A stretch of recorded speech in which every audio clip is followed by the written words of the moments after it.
Hey everybody! All right, thanks for waiting, guys. We're still enjoying these delicious A beers. Of the universe. It's so That's good. as short as we decided to make So it. good. I'm Jerry. Hope everybody William. had a nice break. And our I special missed you guest guys. today It was a long time. said it's We've been Chris. on the phone Chris. a while. Chris Mother- from I Mother know. Earth I Brewing. know. It is what it is, Company. Yeah, we've wanted to so have you here's on one of my for a while, favorite. actually. a long Really time. glad that we're able to land this. One of my I'm super favorite excited for questions this. is because Again, you've been big shouts to through the Princess beer industry Conway, quite a Boise bit. Beer Buddies I know for you hooking came this here. You brought one us a up, as ton she of Mother always Earth does. beer. You were She sipping makes on this a that. hell of a lot easier of a What process is on us. your favorite before we get Mother Earth too beer, far and in what is your this beer favorite show? non You brought us. Mother ton Earth of beer, really. So You Good much question. beer. Thank you. Well, let's get Actually, into to it. our This is conversation, one, probably I've my had on favorite draft Mother a Earth few beer, and times, just to but totally sell never out in the Buka. can. I It's would the say most approachable. maybe your most popular It's my beer. I guess The as I would say, my Cali daily driver. Cream, It everybody's keeps me favorite. in my Well, except alcoholic this lane time, as much as I need to on be. nitro. And I Yeah, enjoy it, so, like lower you ABV, were lower telling us a little bitterness, bit easy earlier to that drink. You can't even get the Like, nitro version. Really, like, and depending on the kind of food you yet. have, can really like So you drive guys up are and be still super working fruity. on it? or You can guys go just other got direction, the, do a the little bit infuser, earlier, which right? I totally so enjoy. just got a I've been enjoying that, but my second would be Tierra. Tierra Madre, literally which is our new test Mexican batches. lager that we're releasing. So is, no guarantees on kind of nitro fits the levels or bill anything of some like of that the going into this, but macro we are lagers you just might now have, but beginning has a little to, bit more flavor and get like, to is a where little we more need interesting. to be. Wait, although as I'm that's watching this just course, Mother I'm a little Earth in bit late. Spanish. Yes, Did you that is just correct. realize I that? literally just figured that out. This guy. Okay. Well, so my Look at that, team it did a just- bunch. Well, it's funny because my Helps team himself. did a bunch of canning and they had That's extra okay. Cali cans in the line, Love you, so now we Jerry. have Cali This is Madre, planned to be launched. which is just Tierra Madre and Cali cans. Looking That's like a probably cool early new Oc- thing at the Early to brewery. mid-October. So hip. You should see it show up on store shelves. Fancy. Probably end of October As far would as be my guess, and I think most of non our Mother Earth beer goes, major retailers are carrying. It's a it. I really think good this is a question. big push with Albertsons, so I get to go down to San Diego every Waco couple of months, possibly, not so Whole much Foods during COVID. possibly, and we may even see a little bit of a Costco And, play on this, but we're just. I beginning get to like, do some test stuff in like the services. Sacramento So this is area a because brand new of release. my So something that wife's we've had in the brother. pipeline for. And I have a couple of ones that really love like that hit home for because, me, I mean, and so I like when I go to beers, San in Diego, and my this is totally opinion, off like the go quite reservation. as I have well some with great that breweries that are not going to be nitro that I wouldn't bring version up, but as a cream ale. Devotion from Lost Abbey is Even that their much more Belgian smooth. blonde, Creamy. and I'm just gonna So, I mean, say as far that as saying that ever about beer. making a Maybe it's just because it's at the vanilla hotel cream that I ale always have to go to. was But that, it's you know, the fucking cream awesome.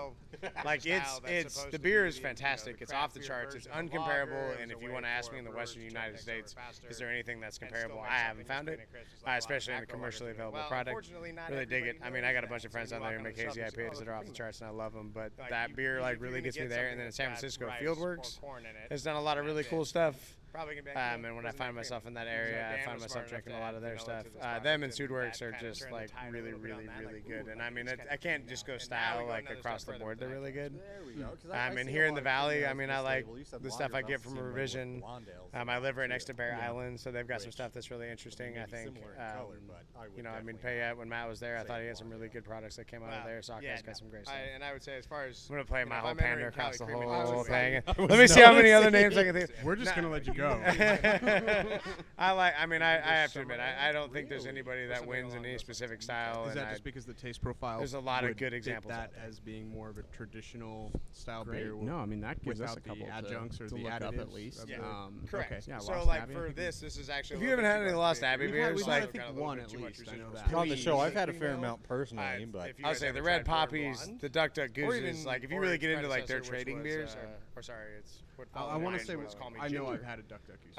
and it's That is actually is farther good. more. played I mean, Duck that, Duck Goose. so that I mean, you get to a local rice, brewery maybe that a makes little some bit great of sour wheat in beers it, is and there's Barbarian. no- Some of the stuff he's the you know, barrel it's aged a lot sours more he's like a doing have macro been lager or something great. like that as far Yeah. as the do you have a malt favorite profile. type of beer and least favorite type of beer? So Cali Like may category. not be the best representation of You don't it have to in name You want me to the name JCP somebody cream specific? ale. No. Or I Please don't mean, name names. if we want to throw some ale. shade, let's throw some No, shade. Nah, I'm down. no. But Favorite styles would definitely be in the IPA. types of beer. You know, if And, I guess if I could just make whatever I wanted, it would probably be all IPAs and like German style It's lagers. not like the consumer. My even least a favorite, I'm not gonna say beer I'm not. drinker. I'll go out there. I'm not a Yeah, huge so fan of the kettle sour. somebody I just decided, don't so. like tart beers that Yeah. much. Like I can't really Yeah, get I off would on. agree. like I to be honest, I thought you were gonna ask me like, well, tart beer. But that's these people who make up these things. I honestly don't know. I don't know if I trust the person that can drink a 6-pack kettle sour. Somebody has to keep us. Or There's some any good sours. kettle sours out there. Don't Sure, get me wrong. but- sure, absolutely, and there are some good regular sours out there, Yeah. but I Heard of the just Beer don't Sky feel Wizard like one? they're No, I've like never a heard of whole the Beer Sky 6-pack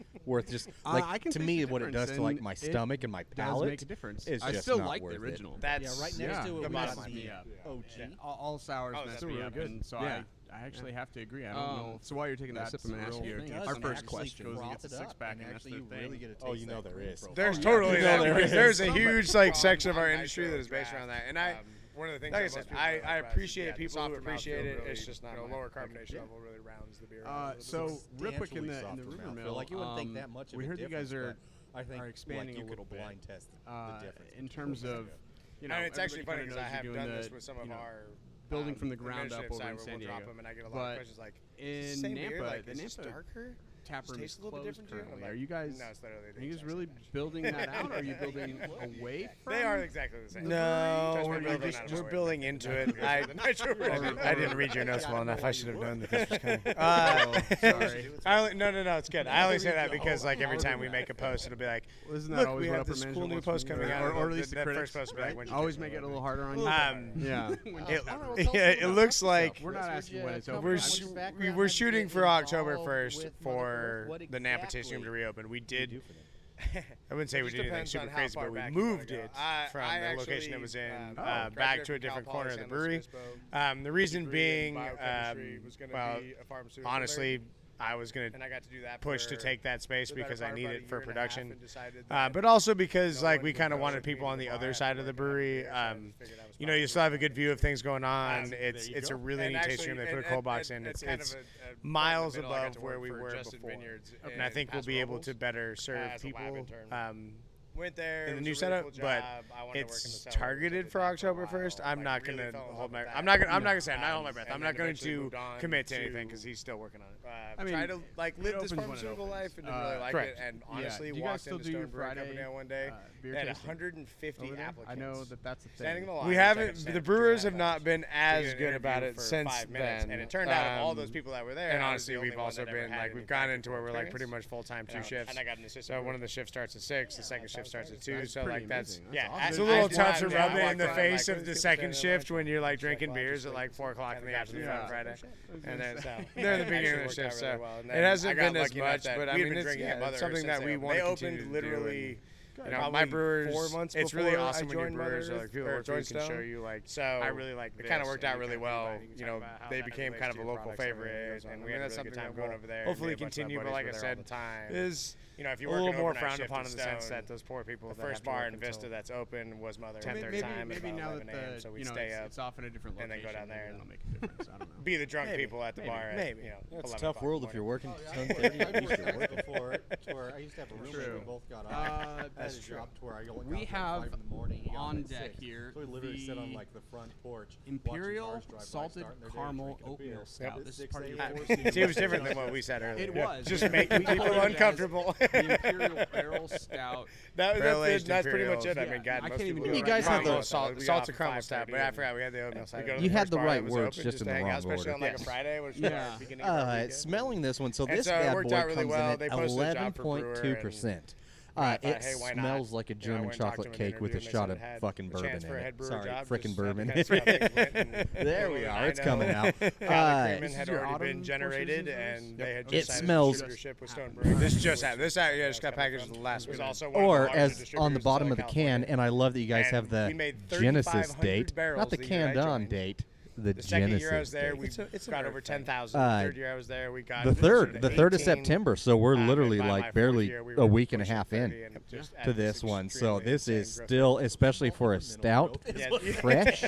I had no AF, idea what I was signing as for. the And kids would honestly, say. you know, getting Cali Creamin out into the Yeah, world. this and was getting it this is a into fun one. consumers' You know, hands. this one we really talked about for a just while as well. drove This like is unprecedented growth that we saw yeah, down you there, start and it was getting also into the during the time chocolates and some of the when other I stuff joined we've done. Stone, This there one were seemed like probably a clear winner. 15 Yeah, craft one thing I'll brewers in say San about Diego. this this particular when I moved out of Southern California, they had gone over 150. There's a decent amount of barley wine blended into this, and so which kind of lended to that. It was really good timing on a aspect of the salty caramel stout. And I have to say that has something to do with kind of where we came from. Came up with the name. By the time we left, so originally when we signed it, we were the only game in town. We ran sea salt, just and this is a really interesting thing that Vista, and really helped them to kind of get the foothold into where it is now. Downtown. So we talked about using Himalayan. Cool. Himalayan is pink because it contains iron. Iron is what makes pink. And sea salts definitely aren't only sodium chloride. They possess a bunch of other salts that go with them that kind of give it the briny character in a more balanced situation. Or you have sodium chloride, which is just salt. To be doing 20,000 and so this is sea salt because I felt like it provided the best balance. Nah, I think we ended up landing last year at around like 13 to 14,000. It was kind of, kind of a simple discernation between how you deal with different salts, but on kind of a cool aspect of this. But a very important dissertation. Like, wow. I'm glad I didn't use Himalayan. Like, if I had read where we've seen the transition. Can you just keep talking, describing this in volume and really I haven't a long time. I haven't tasted this beer yet, but it definitely smells like I'm going to be late to work tomorrow.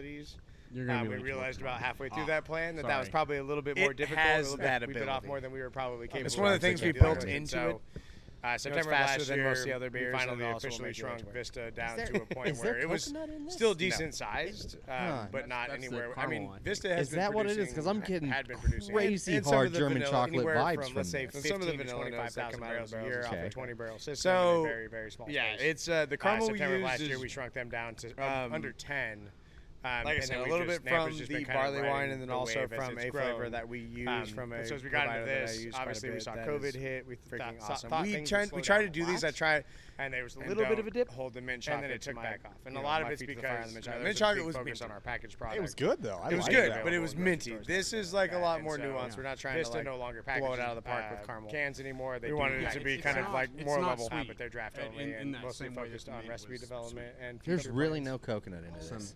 So I guess the big question there is where am I getting that from? Now? I smell and I taste coconut. Barrels and vanilla will definitely bring that. I mean, I could say pretty certainly that. So this beer also has another. So usually when I do these releases, they've got a couple of different barrels beers in them. Like I said, there's a little bit of barley one in there. But the whole part of that is stouts that we expected barrels for a while that are in there. And then one of the new ones that I'm really excited about because of COVID is we have a barrel-aged breakfast stout. Kind of got shut down. The last thing is in the wings waiting to go. And this has a little bit of that in there. It has a really nice residual sweetness and a little bit of lactose. They pretty much went from they had 4 brewers and they went down to a little bit. I'm excited about it. One brewer's been mostly helping.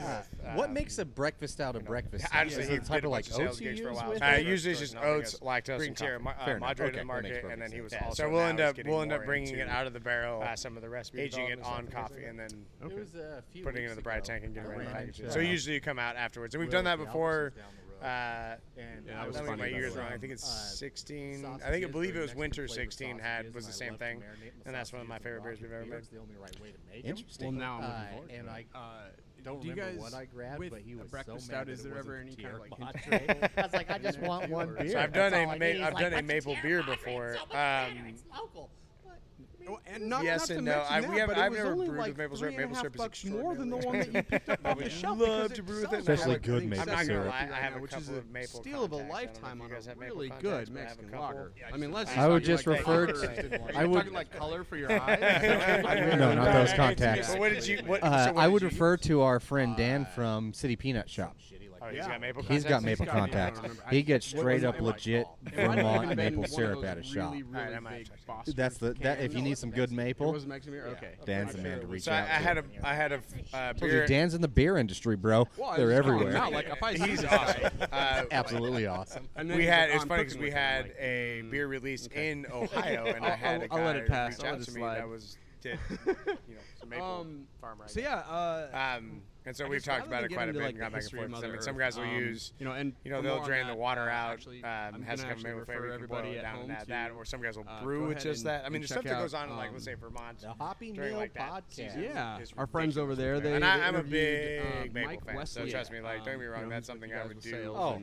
I spent like if I can figure it out. $9 for a bottle of maple syrup for my pancakes. Happily, I'm like, get that Miss Butterworth shit out of here. Like, give me the good. I'm gonna spend that money on the syrup. But from a large scale, if you're trying to brew with that, spending I really want $15 for a half a have pound you guys is speak pretty a little bit expensive. more. Oh, you don't. So you're gonna do a $22 local 4-pack? I mean, you live here. I feel like that's what it's it'd have to more- come it's more down like to. Especially one us over, just with the work that you've done with the live after 5 events. Anyways, downtown Boise, we were gonna play a game, but we're gonna save that for bonus content. Music Fest. I have another question real quick, though. All right, It's let's one go. we've asked We're not everybody wrapping up. I'm just that week. I know we're overtime, whatever. It's our show.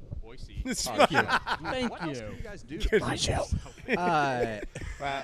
Because I mean, I don't know. I When just really did you wanna get into craft beer? squash We always or like. I squash or love this whatever. question. See, Yeah. when did you get into craft beer? Squish Why? squash. Was there a beer that you Just first drive tried that you were nail like, home, okay, I guys need to be absolutely in this local and industry? I always love kind of hearing those. kill any kind What of claim opened that up your you say mind, your otherwise. palate to Yeah, the world? I mean, there's craft something to beer. be said about the fact that we didn't actually. I don't know if I'm on originate the here. only one on this train, but I definitely have started that in San Diego, moment. and so Honestly, when I was in college, not me and Dan moving I up here had didn't been been working working at at Justin Justin Vineyards for a while and was going to Idaho at Firestone the time. every night. You That that wine winery was something. and Honestly, and I love we wine, but you end up drinking at the looked to brewery. expand in San Diego, We and I really tried. love that, and I loved We looked to their expand in other DBA, parts of double barrel. California, and we tried and we failed, and we um, tried and we failed. At the And time, Dan, Union Jack was really hot. being the The guy, beer Dan that really is, kicked me over the edge used to come was up here. He used to honestly work for Anderson Spring. Valley's, and he opened a bunch as of a Barney booths Flats next to their their oatmeal oatmeal stouts stouts area.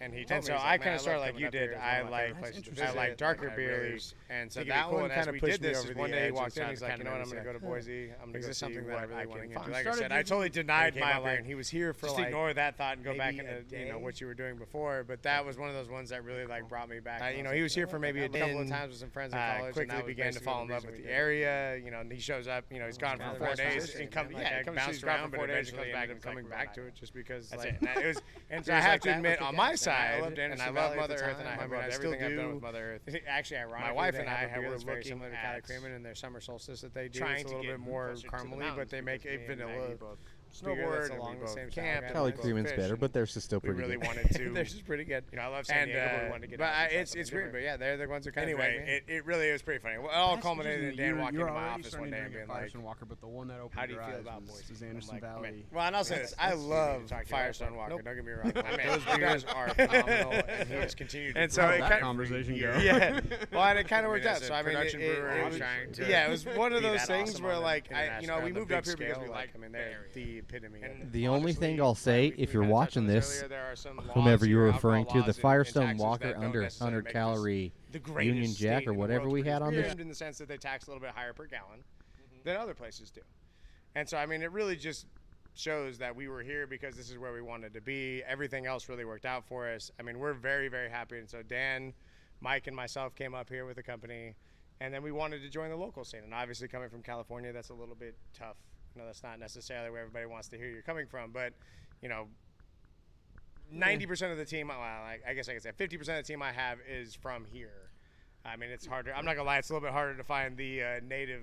I mean, I just rolled my eyes so hard at that statement, and it wasn't at you at all. It's the fact that people get so butthurt about Californians coming to Idaho. We're the fastest growing state in the nation. Just get Let's used to take it. advantage of it. Yeah. We're not saying we're from somewhere else. We're all from somewhere else. Get over it.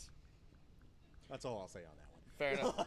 Well, we are so happy to be here, and I mean, I guess I have to agree to that. I mean, and I, like I said earlier, like I can relate to being in my car driving and seeing all the California license plates on the freeway, and you know, hey, get out of here. There are definitely times when I get cut off and see the plate. Of course you're from fucking California. You know? I also see Idaho drivers where I'm like, has your dumbass ever been in anything other than a tractor? Come on. Learn the rules of the road. We have worse drivers. I don't give a shit what anybody says. Anyway, we're happy to be here. We're happy to have and you. we were not. It has nothing. It has everything to do with just wanting to be here, and we do want to be a part of the scene while we're here. And you know, I've got brewers that are from all over the valley, and we've got home brewers that are part of a lot of the homebrew clubs around here. We really are trying to be a part of the community, and not, you know, I didn't transplant my whole brewery from San Diego to here. Right. No. Well, and here's the not only that, but you just recently got back from camping. I mean, you were saying that you love the mountains and everything. Where did you camp? Tell us. So last weekend we were up at Lost Valley Reservoir. Okay, was it good? So Yeah, it was cool. It was cool. Water was a little bit low, but I mean, it's that time of year. Weather was perfect.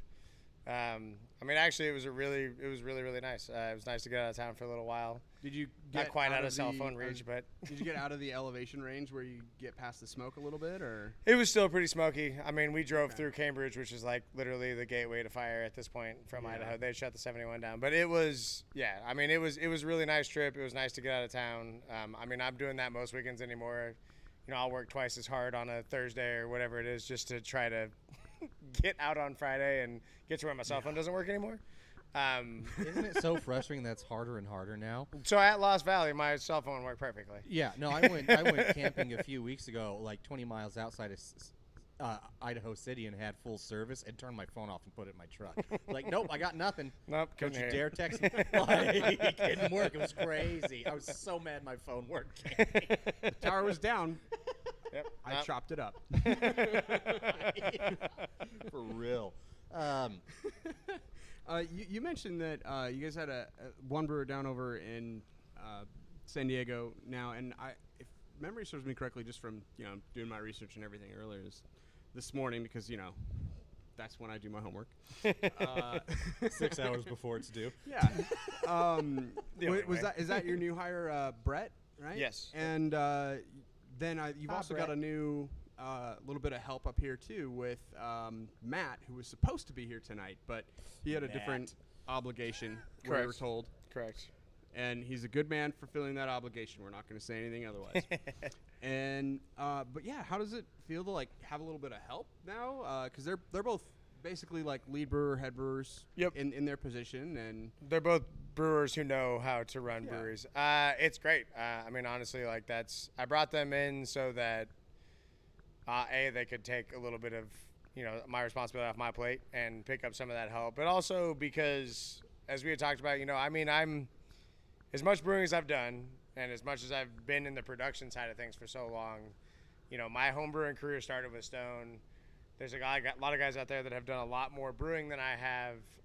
And, to this, in the new team and the group that we're building now, I'm looking for guys that I can have focus on recipe development, the future, what the industry is doing and where we need to position ourselves so that I can focus on just making them great at producing beer and doing it at a cost-effective way and doing it in a way that makes sense for our company. And I think that's really important. Like I'm always going to be an integral part of our creative team, but like I'm also acknowledging that these guys are, have been around and have great, track records of being at a place. So Brett was at Garage Brewing. He's won a bunch of medals with them. And even before that, he was with Dogfish Head, right? He started with Dogfish Head doing some warehouse stuff. He's been with actually several breweries along the way. Has a great career full of medals and all kinds of stuff. I mean, he's a great recipe development guy and has done a ton of really, really good brewing work. And with Matt, same thing. When he started with Brasserie St. James in Reno, him and his brother won. I hope I don't say this wrong. I think they were a small brew pub of the year out of GABF, which is a hell of an accolade to win. That means you won several medals in any given year. And I think that I just really want to be able to provide them with the weapons and the tools to be as awesome as they can be. And as I've learned and wanted to be in control of everything, through my whole Mother Earth career, I've noted that it's too hard to do the whole thing. You can't develop the recipes and make sure they're cost effective and make sure that they're done on time and make sure that all your ingredients cost the right amounts because it's just too much work. Straight up a logistical impossibility. You got to have good people for that. Do you communicate constantly with the Vista location? I almost said branch. We're not a bank. Not a bank. Tell what industry I come from. Or is it like you kind of work independently of each other? How's that process? We talk a lot. I mean, I'd say that like I have more contact with kind of upper management and what we expect out of that facility. So like I work with him directly just to make sure that he's hitting all his checkpoints and that realistically we're not running him into the ground. That's important. It's great that not only is Mother Earth invested in you with these two wonderful brewers, but they're also investing in the company and the longevity with all of the different innovations and experimentation that they're being allowed to do. That's awesome. I love to hear that because I mean if there's anything, like, we don't want you to get burned out because you've already helped grow the brand so much that it's beer we love. Yep. And I mean, there's a lot of great styles, and like this industry every year gets that much more. I don't know. Saturated. Inventive. Well, it's saturated, but inventive and creative, and you know, it's no longer like, well, you can make some great. You know, you make a great red ale and an amber and an IPA and a lager, and boom, you like win anymore. Like now, it's kind of next level. We're adding new stuff. We're really starting to think about it more as like a kitchen than we are as like a process. You have to create new hops. Yeah, and find new. I mean, hops is something finding new combinations, figuring out how to use odd raw ingredients in different beers and stuff like that. So I really think that you have to have somebody driven at R&D or multiple people driven at R&D to really figure all that out. Let's take a little deviation from our beer real quick. It's going to be way different than the last one. Instead of the Cali Creamin', this time we're going to be drinking the Cali Creamsicle. It's so different. So this one, instead of just vanilla, we got that nice little orange flavor to it, which an orange creamsicle is. I am a sucker for this flavor. I've been burned a few times, mostly when it comes to like trying to make an orange creamsicle sour or something like that. But this one, I don't even have to taste. I mean, I'm gonna taste a lot of it, but it is maybe my favorite cream ale ever. Nice. What did you do to differentiate it? Because it looks almost the same. It sits at the same ABV. What process was it to differentiate from the vanilla cream to the orange? Just like adding some orange? Pretty much. I mean, to some degree. To go the easy route, we just added orange. It's the same beer. I love that explanation. That's perfect. That's perfect. That's all people need to know. Did you just add orange to it? I could be your best interviewee ever and just be like, yes. Right. So next question. No, and I mean, this one's got a good story to it. We started making this. Actually, this is Dan's baby. So Dan, obviously the owner of Mother Earth. He wanted to make this beer. We talked about it a lot. We did a bunch of different iterations up front. He found a supplier that he liked the orange from them, and we started kind of messing around with the beer. And it was going okay. I started to kind of I was like, well, we're going to have to add a little bit more. Like the flavor was a little flat. So we're like, oh, let's add a little bit, another flavor, something that kind of like livens it up a little bit. Anyway, we got into another extract, started adding that. And then Dan came to me and he's like, this beer is almost ready except for it's too dry. And so essentially we came back because he's like, let's add lactose. And so what we did was we came back and we started adding lactose to it to give it a higher residual sweetness. Oh, is that what it is? Did I just find that you have an issue with lactose? You just did. This guy totally does. And so if you're lactose intolerant, this may not be the beer you should be drinking every day, but I mean, I like it. If not, your wife or girlfriend can thank me later for it. It's not that he doesn't agree with the lactose, it's the lactose doesn't agree with him. And thank you for that mic drop, because I knew what was coming, and you teed that up just perfect for me to just look at him and just stare him down. You mentioned other versions of the Cali Creamin' in fruit infused kind of stuff. Like, what other versions are there? Will those ever see the light of day? Are we going to see a nitro? Is there a nitro? I will hint that yes, we have talked about nitro. It is very early. And on the other side of it is we actually were slated to release a cherry version this year. That was actually supposed to release in, I want to say, like March or April. Like a regular cherry, like a black cherry? No, like regular cherry, like cherry popsicle cherry. Ooh. Did it work? Yes. Okay. It's already in the queue and ready to go, and I'm not going to lie, it's awesome. And I like it. And I mean, as you were talking about, I was a big fan of like the creamsicle era, and I like the orange creamsicles, and they also then became cherry ones and grape ones, although they won't let me do grape. I don't know why.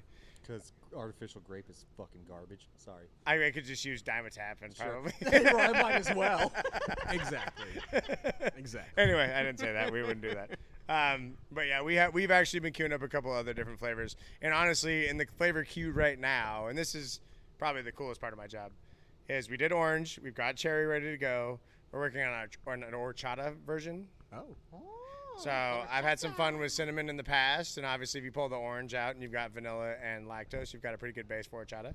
And then we've also been talking about something along the lines of like a limoncello type setup where you've got a little vanilla, a little lemon. We'll see how that goes. So I mean, there's a lot of stuff in the pipeline. Cali and Cali Creamsicle really mean, God, with those two, you can come up with a million different variations. That would be so much fun. I was gonna say if I even may suggest anything for Idaho, people will go absolutely insane for a huckleberry. Huckleberry, yeah, of course. I mean, you probably already knew that. Well, there's a pre-existing huckleberry cream ale with. Oh, that's I'm not right. gonna say who I'm it is. sorry. Yeah. Laughing Dog. My yes, bad. There is an actual. Yeah. It's not good. I'm not. Sorry. I like them a lot, but that was one where I was like, so somehow worse. As long as I don't have to go and pick, 20,000 pounds of huckleberries. From what I've heard, that's very difficult. It is very difficult. They're kind of pricky. The next one you're gonna come out with is like morel mushrooms or something like that. Oh, I've had mushroom cat beer. It actually wasn't bad. I think Marionberry. Idahoans love Marionberry too. Yeah. Actually, one of my favorite beers ever is what's a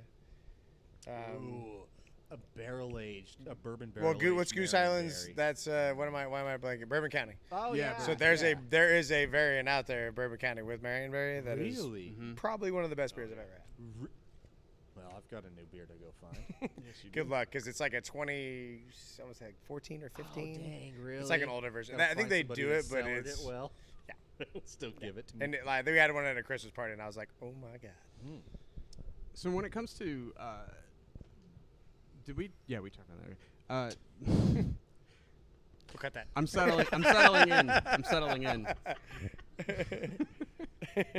When it comes to doing kind of like tweaks and everything to the different recipes and all of that, have you basically got like everything pretty much dialed in then for like your main stuff, or are you still kind of refining? Like, I mean, I know you guys have a lot of toys over at the Nampa facility. We've gotten some really got good. a giant centrifuge to make everything nice and clean and clear. It's just super automated. Do you guys have a lab? Yes, absolutely. We have a lab. Okay. And our lab manager, Otto, is awesome. He came over actually worked at Stone and then worked at Deschutes and then joined us. He's been an awesome add. We are, with my lab background, we are extraordinarily lab forward. Do you wear a lab coat and goggles and? I wear goggles, no lab coat. Elbow length black rubber gloves. I try not to. Okay. Well, no, I'll save that comment for another time. It's like the bearded Dexter's lab over here. Yeah. All right. Oh, wait, just have to start calling your assistant DD. Off the rails already. Cool. Well, I was gonna say, so yes, we have a lot of fun stuff. Everything is pretty much dialed in as far as the recipes go. We're always working to advance our science, our brewing science, understanding our product better, making it more consistent. I mean, we do a lot of work on the pH front, which is, a lot of brewers tell you to pay attention to pHs, and there's a few things you can do. I think we watch it a little closer than most. It's something that we want to control. Basically, we try to control every measurable aspect of our product as much as we can for, as much as we can afford at any given time. We just got a new laminar flow hood, which is allowing us to move into a better micro program. As we get in the micro program, we'll be able to propagate our own yeast, in which case we'll be able to cut a lot of our costs by bringing our own yeast up in-house and then getting it into our product, which for a brewery our size, I feel like we're making strides that, large breweries, the Sierra Nevadas and the, New Belgiums and the really, really big guys have spent a lot of money to get into. And I feel like because of our, Otto, our lab managers, like his ability and what he's already learned, and then also our ingenuity and just creativity and how to do things, we really are getting it closer faster than a lot of guys do, which is kind of fun. That's awesome. What kind of yeast are you guys getting to? Are you doing any kind of like Belgian yeast or? Nah, not yet. I wish we could do more Belgian styles. Right now, everything is focused. We use BSI 7, which is the same as White Labs 007, which is our dry English yeast. Okay. That's kind of our house yeast. That's what made all three of these beers. And honestly, most of the stuff. And then for our hazy stuff, we're using an Imperial strain. And then now we got the lager strain, which is a Mexican lager strain. So we're expanding. For many years, it was like the cost. It costs a lot to bring yeast into a brewery, like a lot. Yeah. We were looking at like for a 20-barrel batch, like $1,000 a pitch. And so you're starting to talk about adding a lot of cost into your product. So we've really gotten to where, we're trying to cut some of that out and also be able to control it better. I mean, sometimes you don't always get the great, no matter how good these labs are, sometimes things don't go as well as you would hope. And, you get a couple of, in a production brewery that's running full out a day or 2 days, is a lot. Yeah. So if things don't go quite as you expect, it can throw a wrench in the system. 2 things I didn't expect when we started this interview series about 6 months ago. How many people in the local beer scene are named Dan? How many times I'd hear the word yeast? Yeast. It's an important part. It's a very important part. I mean, the things you learn.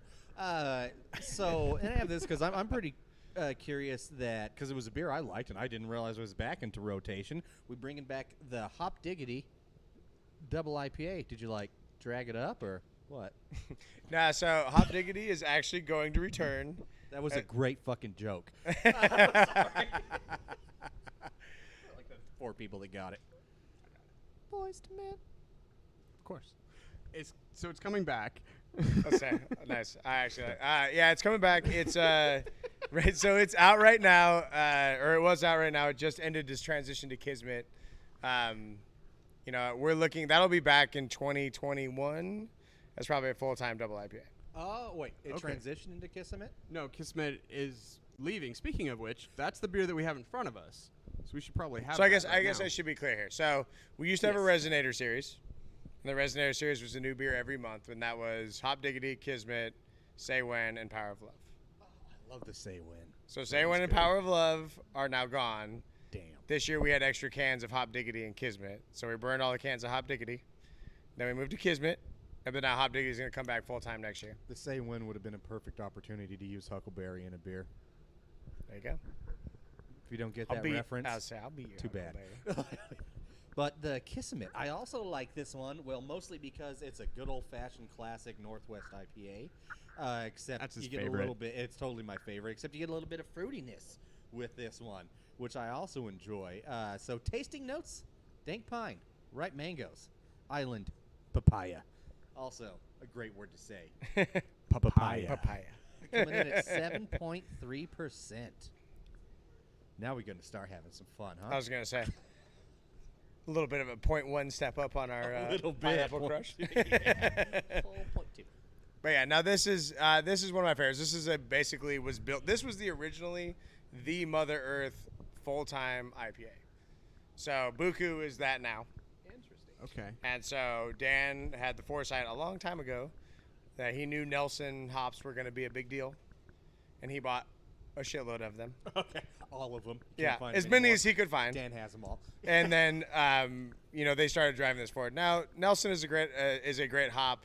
It makes wonderful beers. We love Kismet, but it just turned out that, the world kind of transitioned to Mosaic and, some of the more modern hops. And anyway, we ended up spending a lot of time trading Nelson for Mosaic and doing some other things that allowed us to kind of transition into Buku. And so it's kind of taking the day. But this is Kismet's. Unfortunately, it's sunsetting. This will be the last time, as far as I know, minus some random callbacks in the future. This will be the last time that it is released. Well, I'm honored that we get to have it on the show. Yeah, go find it right now and enjoy it. Have we had this one on the show before? This is definitely the best version of it as well. Yes, it is. Did you? I was gonna ask for both. Yeah, the Kismet and the thing. Did you guys retweak some stuff or? Yeah, I shouldn't say, but yeah, pretty much always. Okay. Every time we release something a second time or we've had a break, we usually will try to re-engineer into it whatever we think, we didn't like or wasn't ideal. Kismet has historically had a lot more color to it than these do. We've gotten to where we understand that removing some of the crystal malts and some of the darker malts in it helps with the longevity of the product on the shelf. And so we've kind of moved away from it. And so that's really, I think, helped this product. And we've also brought in a few new suppliers of Nelson and also added Idaho 7 and Citra, which I think really play well into this beer's aroma and flavor. Well, that's cool. Yeah, that's exactly what I was hoping to learn, honestly, because yeah, I mean, you guys kind of tweaking the hops, but still developing and searching for that same flavor, but trying to find the way to make it more efficient, have that longevity for travel and distribution. I mean, because you guys distribute worldwide now, almost, right? Yeah. I mean, you're not even national. You're worldwide. You've got stuff in other countries. We are hitting some other countries. So yes, these beers have to go through a little bit more of a gauntlet to get to where they're going. And that makes sense, especially with you bringing up the crystal malt not lasting as long. And I just read an article a little bit earlier about the awesome expansion that you guys are doing, and you're at, what, like 18 states? Is that right? Sounds right. Sounds right. And 6 countries? Something like that. Something like that. That's impressive. It's becoming hard to keep track of. We got, what, Australia, South Korea, so a couple South American countries? Panama. We've done some stuff in Brazil. I don't know what our long-term outlook looks like there. Okay. But you have a pretty cool claim to fame for South Korea. Yeah. So a couple of years ago, we were the #1 IPA in South Korea. I don't know by who and how that was all judged. But yes, it's still a wonderful. Still, either way, that's a pretty cool little, like, notch there. Yeah. Agreed. I don't know what the South Korean standard is for IPAs. And I can't remember who ranked it, but it's Buku. That's still badass, man. It might have been our distributor, but at the same time, we're really either way, happy about it. either way, they could have named something else. I'm sure it wasn't the only IPA they distributed. So that I think I heard that, and I just thought that was super cool. So congrats. Agreed. Yeah, thank you. Congrats. Tell us about your 4 Seasons series, because that's something we've had. What? So are we going to go to that next? Well, we gotta fit in the Buku here real quick, nice. and we'll talk about that. But sorry, go ahead. That. I just love the 4 Seasons series because I've had a handful of them. We've had some on the podcast. They're very creative and wildly different from like one to the next. It's not like we're gonna change a hop and go from fall to summer. So it's like no, it's a everything. I mean, there's been like a chocolate mint one to that was delicious. The cranberry graham cracker one to and I'm sorry I don't remember exactly which that's okay. it falls on, but the challenges have been awesome and have been growing. I think the funnest one that I've had so far was autumn last year, which is the cranberry graham cracker, because that was like Dan came to me and we were talking about, we're like, what do we want to do with this one? Where are we going to go? And he brought those 2 up, and I was like, fair enough. This will be a really, really fun challenge. But, I mean, that's part of, like, the brewing process. It allows us to come up with new ideas. And, I mean, like, that's really where they start. Like, what do we want this to taste like? This. And then you kind of begin to start developing your flavors around it. That, again, just nailing questions that I have here on my list, like, one after another. Yeah, if you guys did, when you're coming up with a particular beer, how do you start that experimental series? Do you start going in there with a particular flavor profile that you're looking for? Is that always the case? Like with the mint chocolate, I would assume you're kind of going for. I was going for something, yeah. But or how Dan brought up like the cranberry graham cracker. Also, is graham cracker hard to get to come out, like that flavor to come out in a beer? Yeah, well, yeah. I mean, graham crackers are made with graham flour, which is completely its own thing. And then there's a small amount of molasses and some other things that get added. Yes, some of them are harder than others. Mint chocolate really wasn't too bad. We've worked with both adjuncts before. I was fortunate enough at Stone to work, and they did. Now I'm gonna blank on what it's called, but they did a mint chocolate stout. That was an AHA, it's an American Homebrewers Association rally beer that won, and it was phenomenal. And, that was a really cool experience for me, and it was something we got to kind of work back with this. That was more my idea. Like I said, Dan had the cranberry graham cracker, and so we ended up kind of pushing to like a vanilla, cinnamon, molasses, and actually we used cranberry puree, but we combined it with, if I get this right, dark cherry puree, which kind of helps sweeten it out and also kind of bring out some of the cranberry flavor. And so that's fun. And you really go to your industry like contacts and say like, hey, like I'm going to make a cranberry beer. What do you know about? Like if I call Oregon Fruits and I want aseptic puree and I'm like, what do you know about making passion fruit or strawberry or cranberry? And they'll give you this. I mean, these guys know so much about so much. And they'll be like, oh, well, so-and-so did this. And guys have found that if you combine these 2 flavors together, it's great. And so anyway, it's been that adds to a lot of the complexity of it. So mint chocolate was fun. The last one that we just released is a salted caramel edition, which was kind of fun when we start to get into the salt additions and what those do to the beer in general. It gets really, really interesting. All right, well, we'll save that. I think we might have that up later a little bit. That brings me to, what's the most difficult ingredient you've worked with? Is it salt? Ooh. No. No, salt wasn't too bad. That seems like it'd be a challenge, but yeah, I mean, we all know what salt does. Honestly, it's probably chocolate. Really? Like, there are a ton of different ways to add chocolate, and chocolate does not, like, chocolate has the ability to be bitter or, like, dry or, you know, overly sweet or whatever the case may be. And it can come in so many different variations. So if you add it in the hot side, you're probably using, like, some kind of powder. And baker's chocolate. Yeah, and rehydrating it, or you might be using, something like that that's like a bar or, like, something like that. And you end up with oils that get picked up, or you end up with, you know, extra sugar that's added, whatever the case may be. And that really adds a ton of complexity to what you're trying to do. And actually the flavor that you're trying to produce on the back end. Not to mention, chocolate by itself is not sweet and very approachable. You have to have either a ton of sweetness coming from the product, the beer, or something else. Whiskey barrels. Yes. Yes. Whiskey barrels are always good. Yes. That's one of my favorite ingredients. It's whiskey? Or whiskey barrels? And whiskey barrels, both. Have we talked about the Buku yet? We have not brought up the Buku. We waited for you, sir. Oh, aren't you sweet? Sorry, we had some technical difficulties. It's been a long day. I drank like 3 beers before we got started, so stuff happens. This is another IPA I pick up all the time. I love the camo can. I definitely want a little bit of history behind this beer. Again, especially because it seems like it's going to be the more mainstay IPA for you guys, if I'm not mistaken. Sure. It is our Buku IPA. Tasting notes: light and fresh, tangerine, citrus, and forest pine. A little bit more mellow, coming at 6.5%, which personally is where I like my IPAs to sit. Right there. So what can you tell us about the Buku, and specifically the very military stylized can? So Buku definitely used to be in a different can. A more like tan, honestly, not near as exciting can as what is sitting in front of you now. I mean, that it to make you notice. Well, so you've got, like, if you look at the design, you've got kind of the military drop kind of theme going on, and that's always been the theme of Buku. And so I think it just became, I mean, I hate to say this, we came to Idaho, and it just seemed to be like the fit, and the can went from being kind of this like light green color to being kind of this camo can, which is awesome. Although camo can is like literally the exact opposite of what you want on the shelf. You don't want your beer to like blend into the other beers. See it just disappears. It's really hard to find and buy if that's what it looks like. But no, I mean, Buku has been. You can't see it.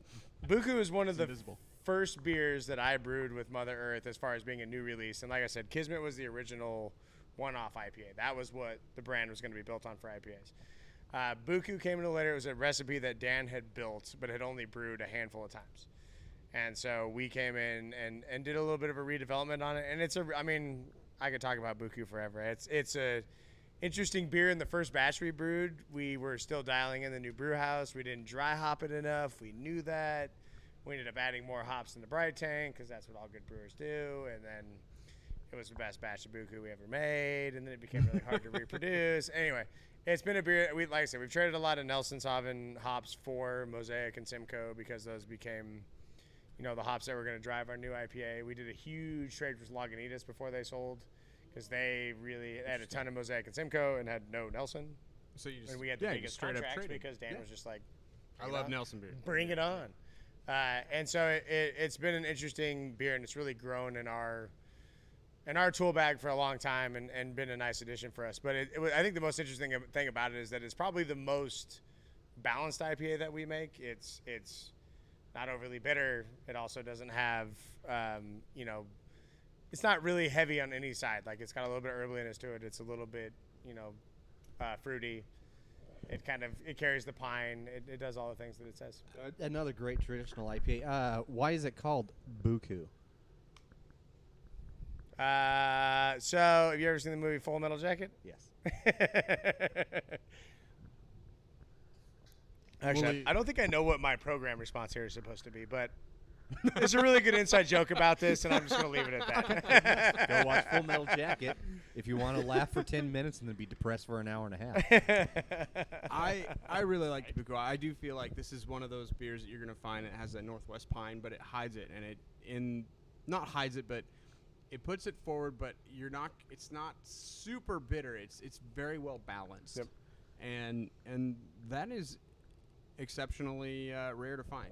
And I think it's definitely an IPA's drink or IPA. Yeah. Well, and being a stone brewer before, like I'm used to things being overbittered or being heavily bittered. And I think with Dan, when he wrote this, I mean, his goal, we use 55 IBUs as the benchmark, like, was to have it be bitter but not be out of balance. And I think, honestly, I mean, we designed this beer long before IPA shifted into hazies and what they are today. And I think that's really a testament to how it's lasted, because I think the real point of, you know, and maybe I'm oversimplifying, but hazies and stuff like that was that people wanted a less bitter, more approachable product. Absolutely. You shouldn't have to, like, you know, you guys remember Bitter Beer Face? You don't necessarily want to experience that to have craft beer. And I feel like this was a good idea, and I feel like the hazies eventually followed and said, hey, this is, you know, really what people are looking for these days. I always love the sweet irony of the Bitter Beer Face commercials, because wasn't it Keystone that put that out? Yep. Yeah, I think so. Oh, no, Bitter Beer Face. Beer commercials used to be so cool. Even though, like, Budweiser, God, hate them, but those frogs, they were cool. They're creative. They were good. They were out there. Speaking of great hillbilly hazies, 90s T-shirts. We've got what I believe is to be the next Moving beer in our session. I can tell Will's getting so irritated with It's all right. I love you, Boo. You're good.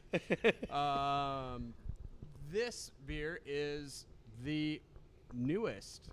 So this section. is Project X. Yeah, you're. So this is following up Alone in Space. This is Sections. We just had the Alone in Space on our podcast, like and 2 or 3 loved weeks it. ago. We really love all of your. And this one is Series X beers. This has been a great. So this is something we're going to see expand a lot on in 2021. It's really fun. The best part about it is that basically me and the brewing staff get free reign on, you know, IPA recipe creation, which, I mean, I would say at my core, I'm definitely a hophead. That's first and foremost where I typically go.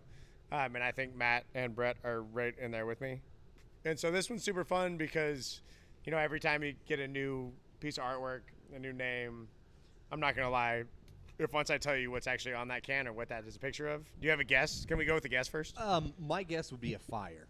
It looks straight up like a up close campfire. What if I told you it was part of an animal? Really? An aardvark. Is this an eyeball? An aardvark. Eyeball's a good guess. Aardvark was not a good guess. It was a reasonable guess. You're being nice. You're being so nice. Well, I'm on his show. Not my show. You're on his I'm show. Sorry. He knows how to where am I play going with this? No, I'm glad you brought up the artwork, because I was going to say the previous one, the space one. What was it called? Alone in Space. Yeah. Lost in Space is what we all tend to dub it as. The label was exceptionally badass. This label is exceptionally badass. Looks like our photography by Chantel Defilis. I'm going to say I'm going to leave. I don't know. Sure. We're going to go with that. So this is a picture of a crab. A crab. So what she specializes in is A crab. pictures of microscopy. So everything is through a microscope. And sectioned is a how they cut things and like slice things for like looking at it under a microscope. I failed biology. I get it. Yeah, and I didn't do well either, so I'm kind of probably just butchered that. But that is where the artwork comes from, and she has done a ton of stuff, and I know she's one you'll see in the future. You know, you put something, like you said, it looks like fire, and that's exactly what I thought. I mean, I was like, this is like fire, and they explained to me what it was and what the name was and all that, and it is really neat. That would have made sense to me for a hazy, especially all the smoke going around. You kind of but a crab. Also good connection. I didn't even think about that. That kind of came up later. You know, we've been prepared to release this beer forever, and we could be like, you could just be smoked something. Was it your gender reveal party? Oh boy. No. I want to taste this beer. Tell us a little bit more about it. All right. So, like I said, I usually get approached to. We will produce these. Let's say we started out this year. We were planning on releasing I think 4 or 5 of them. They've been going really well, so we've continued to ramp them up. The last one being Alone in Space. We obviously kicked off this whole program, if you guys remember, with our collaboration with Fremont when we did the 4-season summer. And so we've kind of been moving in this direction for a little while. I think this is what you're really going to see out of Mother Earth in 2021 as far as new IPAs go, which is really fun. I'm excited about it. We're constantly hunting new hop varieties and stuff like that. The artwork really adds to it. I mean, it just adds another layer of creativity to the whole product. Not to cut you off, but I will say this. I went and bought one of your 4-packs of Aphrodite Rising earlier in the spring. Yep. Aphrodite? Yep. It didn't make it to the show. It didn't what? It didn't make it to our show. No? I drank it all. Good. I was going to be like, did it not make it? Because he was like, we shouldn't have this. No, it didn't make it because it was too good. But you can and I set that on the camera. it was too good. I drank it all before the showtime, and then by the time I went back, it was sadly gone. And Aphrodite was actually one of my favorites. So I'll say this on the inside scoop on these beers is we kind of cycle between like more of the old school, like resiny, piney, like that kind of thing, and some of the new school, like really fruity stuff. So this kind of cycles us back more at some of the citrus character. This is Azaka, Sultana, Citra, and Simcoe. So this is a much more, let me see, let me be horrible about this and show you how far into the future I am if I can't remember what the hops are. No, It's I not think you're even on right. there. Oh, It there is it is. That's Simcoe, Citra, Azaka, and Sultana. Right So- on the dot, baby. You got it. And Sultana's a big pineapple hop. Azaka's a really big orange, side. Simcoe and Citra are really big on pine and also on grapefruit and some of the citrus notes. And so, like I said, we kind of move in and out of kind of the old school IPA, the new school IPA, both in a hazy form. We mess with new processes, and to be perfectly honest with you, we do all kinds of random stuff to dry hop these beers and just try to really irritate my financial side and shove as much expensive hops into this product as we possibly can with as little effect as possible. I mean, if it tasted like a lager, I would actually have hit on it. No, it is a great beer, and we've been having a lot of fun with these. And like I said, the next one is, I don't even know if I'm supposed to say it. It's gonna be Cosmic Pyrokinesis. Said it right. all right, we are. You piqued our interest. Okay. So new and completely new label, which I've seen and is absolutely awesome. And that is going to be a Belma Amarillo Mosaic Eldorado beer, which is going to be totally the opposite direction of what this is. And I like this because I know we were talking a little bit before the show of my disdain for hazies.